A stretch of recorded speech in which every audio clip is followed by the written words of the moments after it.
Bismillahirrahmanirrahim. Assalamualaikum warahmatullahi wabarakatuh. Waalaikumsalam warahmatullahi wabarakatuh. Siar Majelis Talim dari bergerak BKMT Maju Jaya. Alhamdulillah.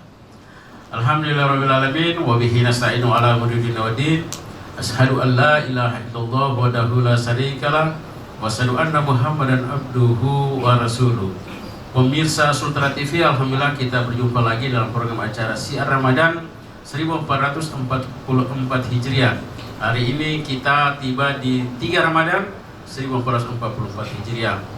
Dan kita akan membahas topik tentang keutamaan puasa bersama orang tua kita yang terhormat Bapak Dr. Andes Kiai Haji Subhan Fahri SH. Beliau adalah Ketua Dewan Pembina Majelis Ulama Indonesia Kota Kendari, juga Ketua LPTQ Kota Kendari. Assalamualaikum Pak Kiai. Dan juga bersama kita pengurus BKMT Kota Kendari. Dan hari ini peserta diskusi atau pengajian kita, yakni dari BKMT Kecamatan Kendari dan Kendari Barat. Alhamdulillah. Assalamualaikum ibu-ibu. Dan sehat, cantik-cantik semua. Meskipun cucu sudah banyak, anak masih banyak, jilbabnya cantik-cantik. Alhamdulillah. Baik, pemirsa ibu-ibu, mari kita sama-sama mendengarkan pengantar pengajian kita hari ini tentang keutamaan puasa bersama orang tua kita Bapak Dr. Andes Kiai Haji Subhan Fahri SH. Dengan hormat kami persilakan. Bismillahirrahmanirrahim. Assalamualaikum warahmatullahi wabarakatuh. Waalaikumsalam warahmatullahi wabarakatuh. Alhamdulillahirabbil alamin. Farada alaina siyam fi syahril Ramadan wa anzala fihi al-Qur'an hudan lin-nasi wa bayyinatin minal huda wal furqan. Wassalatu wassalamu ala asyrafil mursalin wa ala alihi wa sahbihi ajmain. Qala Allah Ta'ala fi kitabihil karim. Bismillahirrahmanirrahim. Ya ayyuhallazina amanu kutiba alaikumus syiyam kama kutiba alal ladzina min qablikum la'allakum tattaqun. Sadaqallahul azim.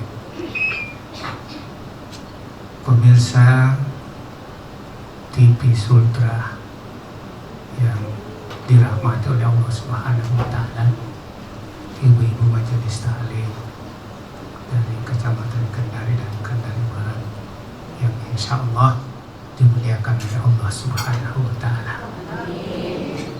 Senantiasa kita memuji kebesaran Allah Subhanahu wa Ta'ala. Alhamdulillah, di pagi hari yang ketiga di bulan suci Ramadan, sepertinya ibu tidak terasa oleh kita sudah berada pada hari yang ketiga di bulan suci Ramadan tahun 1440 Hijriah.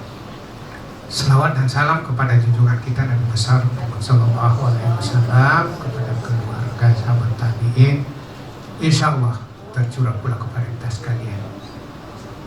Hari ini atau sore hari ini menjelang kita menanti datangnya buka puasa, kita di majelis yang mulia ini saya diminta oleh penyelenggara untuk menyampaikan, menginformasikan.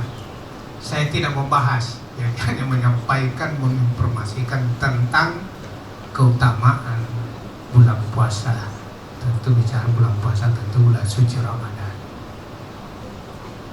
Bapak hadir sekalian, ibu-ibu majelis taklim, kenapa bulan puasa itu dianggap sebagai bulan yang utama, bulan yang istimewa, bulan yang mubarak? Dan ternyata kalau kita mau telusuri tentang sejarah klasik atau sejarah Islam klasik, bahwa di antara 12 bulan itu sahabat pernah bertanya kepada Rasulullah, ya Rasulullah, apa istimewanya bulan Ramadan, apa istimewanya bulan Sya'ban, apa istilahnya bulan Rajab? Begitu Rasulullah memandang para sahabat itu lalu seperti seakan-akan, ya kalau bahasa kita, ada terkesan di dalam perasaan Rasulullah. Sampai Rasulullah menyatakan dalam satu hadis itu, satu riwayat, bahwa Sya'ban itu adalah syahrullah. Ya, Sya'ban itu adalah bulannya Allah. Lalu sahabat bertanya, kalau Rajab itu syahrullah, Sya'ban bagaimana? Ya, syahri. Nah, ibu sudah pernah membaca itu. Bulanku katanya. Lalu Ramadan, syahrul ummati. Nah, itu yang pertama. Kenapa dikatakan syahrul ummati? Karena ternyata ibu-ibu majelis taklim yang dimuliakan oleh Allah Subhanahu wa taala, dalam kalimat suci Al-Quran surah Al-Baqarah, kita sudah hafal itu karena ayat yang populer. Dari 6.236 ayat itu, ayat 183 ya, menjelaskan yang dipanggil itu adalah orang-orang beriman. Nah, siapakah orang-orang beriman? Insya Allah kita semua ibu-ibu yang hadir pada saya, termasuk anak dan keluarga dan masyarakat kita, umat Islam di Kendari. Jadi, orang-orang yang beriman, kutiba alaikumusiyam, diwajibkan atas kamu berpuasa sebagaimana diwajibkan umat-umat sebelum. Kok bicara umat-umat sebelumnya? Karena ternyata bahwa umat-umat sebelum dalam sejarah Islam klasik itu bukan hanya umat Islam berpuasa. Bahkan kitab-kitab yang diturunkan oleh Allah Subhanahu wa taala, bukan hanya kitab suci Al-Quran, bukan yang kita pedomani. Ya. Kalau kita mau telisik tentang kitab-kitab itu sebelum kita masuk puasa, ya, keutamaan puasa itu sekalian, ternyata suhub-suhub yang diturunkan kepada Nabi Ibrahim itu ternyata diturunkan oleh Allah pada 1 Ramadan. 2 malam lalu ya Pak Adinda, coba kita bayangkan. Nanti kita baca itu di terakhir di surah Al-Alaq itu, suhufi Ibrahim wa Musa. Tapi kita biasa kalau ada orang-orang selatan di sini, hormat sekali kita menyebutkan itu bapak itu. Kebetulan anak itu bapaknya namanya Musa, sehingga dia bilang suhufi Ibrahim wa papa. Begitu takutnya menyebutkan namanya bapaknya. Ya, jadi Musa suhufi Ibrahim. Ini guyon-guyon dulu sekalian itu sambil menanti kita masuknya berbuka puasa pada sore hari yang ketiga ini. Dan suhufi Ibrahim wa Musa, suhub yang diturunkan kepada Nabi Musa. Nah, suhub yang diturunkan kepada Nabi Ibrahim itu terjadi pada 1 Ramadan. Tidak sampai di situ. Setelah 600 tahun turunnya itu, diturunkan lagi kitab Taurat kepada Nabi Musa, jatuh pada tanggal 6 Ramadan. Kira-kira 3 hari akan datang hadisnya, kan hari ketiga hari ini. Ya. Ya. Tidak sampai di situ ibu sekalian, dan hadir pada sore hari ini. Setelah turunnya kitab Taurat kepada Nabi Musa, diturunkan lagi kitab kepada Nabi Daud, yaitu Zabur, itu pada tanggal 12 Ramadan. Zabur, kitab-kitab imani semua itu sekalian. Kalau orang yang beriman pasti mengetahui kitab-kitab suci. Sebelum kita masuk apa keutamaannya itu Ramadan, karena termaktub dalam surah Al-Baqarah tadi ayat 183. 1200 tahun menjelang setelah turunnya kitab Zabur kepada Nabi Daud, diturunkan lagi kitab Injil kepada Nabi Isa, itu jatuh pada tanggal 18 Ramadan. Itu setelah itu sekalian. Nah, 600 tahun setelah itu baru turun kitab suci Al-Quran. Itu pun Al-Quran itu hanya bilang syahrul Ramadan allazi unzila fihil Quran, turun ke bulan Ramadan, tidak ada bilang tanggal 17 Ramadan, tidak bilang sahabat Ramadan. Nah, saya kembali keutamaan bulan puasa. Apa yang istimewa ibu sekalian?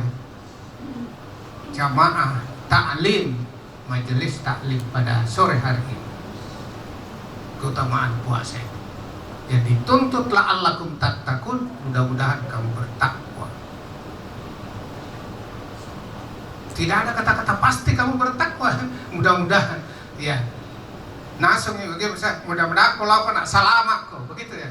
Mudah-mudahan Anda selamat. Itu doa. La'allakum tattaqun. Mudah-mudahan hamba ini menjadi orang-orang yang bertakwa. Nah, kata takwa itu intinya orang yang bertakwa itu tidak membahayakan.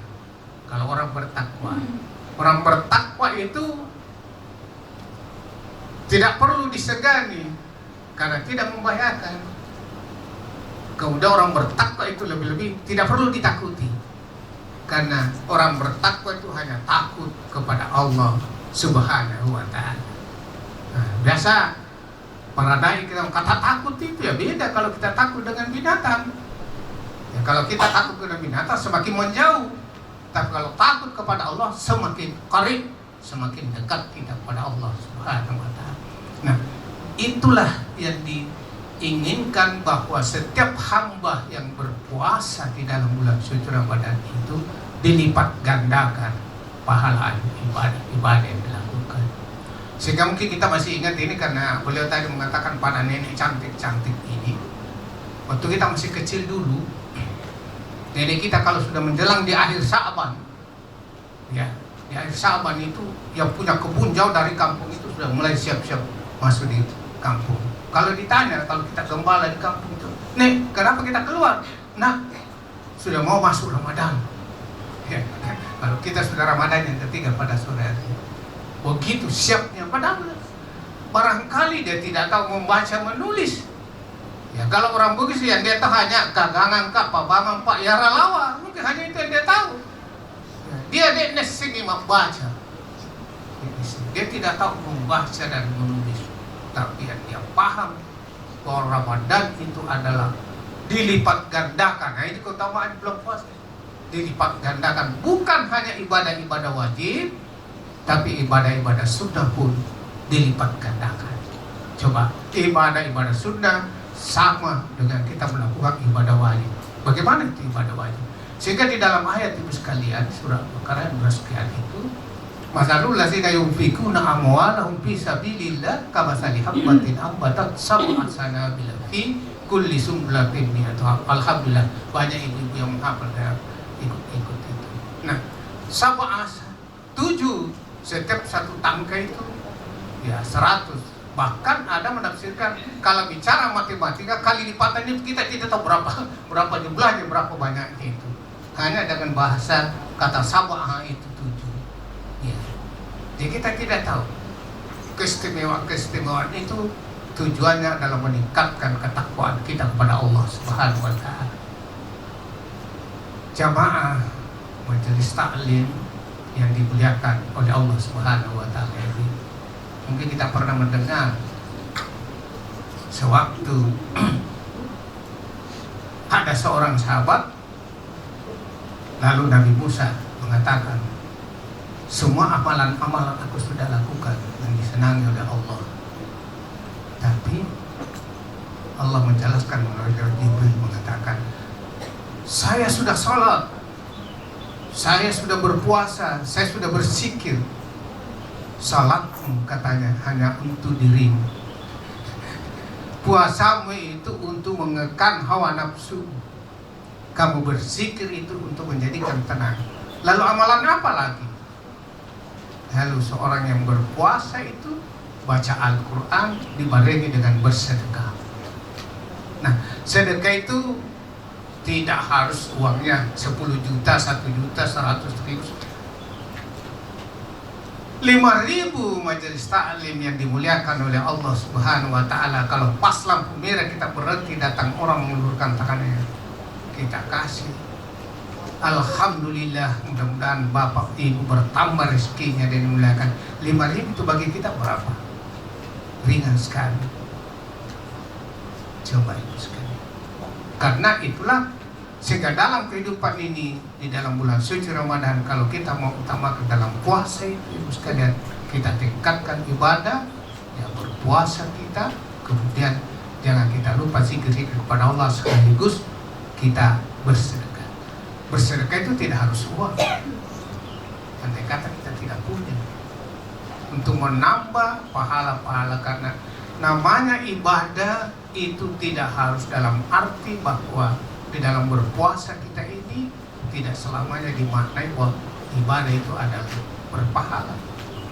Ada seorang anak muda yang datang kepada Rasul, ya Rasulullah, aku juga mau beribadah, tapi aku tidak punya apa-apa. Rasulullah mengatakan orang yang beramal itu bukan karena uang. Gairun nukur, selain dari uang masih ada apa? Al-quwah, tenaga. Juga ya Rasulullah, aku juga orang sakit-sakitan. Rasulullah mengatakan, kalau demikian dengan ilmu. Dia bilang lagi, ya Rasulullah, akulah orang yang paling bodoh di kampung saya. Tidak betul harapan pemuda ini, dia tidak ada miliki. Maka Rasulullah mengatakan, ya isabtaka bi ashabika, ketemu dengan sahabatmu, kamu buka senyum, maka itu juga ibadah. Coba kita Ya, baik Pak Ustaz, sudah waktu untuk diskusi. Kita cukup dulu Pak Ustaz, kita iklan dulu. Pada. Ya, baik pemirsa, jangan kemana-mana, kami akan kembali setelah pesan-pesan berikut.